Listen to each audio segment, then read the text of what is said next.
So I could tell that it was going to be a little more of an urgent call, just in the tone of the dispatcher's voice. She was speaking a lot faster, a little more frantic. Car 2 and 2 truck 1 to the rear of Rise 18607 Detroit for a car on fire. There was potentially a child trapped inside. I had a CAD note that said that there might have been 2 children. The day of the incident, I was working in the parking lot of the store that I was assigned to for that day. Someone approached me and told me that there was excessive smoke coming from a car parked in the lot of the store. At that moment, I ran towards the car to see what was going on. When I got to the car, I saw a lot of smoke and fire inside the car. I could see there was a little boy who was sitting in the front passenger seat of the car. I tried to punch and break the glass, but I couldn't. So I decided to run to my car and get the wrench in the back of my car. I was able to pull the little boy out of the car in flames. He opened the door and pulled the first child from the burning vehicle, and then that is when the first child told George that his brother was still in the car. I think that George didn't even think twice about it. It was just an instinct for him that he noticed that a child was in danger and he leapt into action.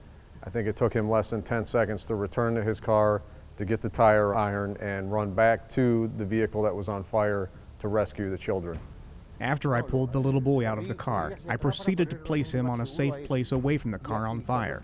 At this point, I was not feeling well. Then I realized that the toxic fumes from the burning car had gotten to me. Suddenly, I heard the crying and screaming of a second child coming from the car. Without hesitation, he went back to the car to get the second child.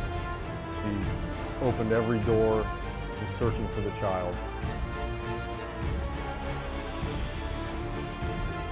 And finally pulled him to safety. I had seen Mr. Ragghianti kind of wandering around, almost dazed after what had happened.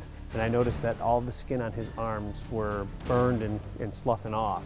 There was fire and smoke and heat, and he reached back in there without any gear on, without regard to any of his own safety or his life, and he pulled that second child out. And in the video you see, it's not 5, 6, 7 seconds later, the whole car is full of flames. What I saw on that video footage was nothing short of being a true hero, and without George's actions of that day, those children wouldn't be here today.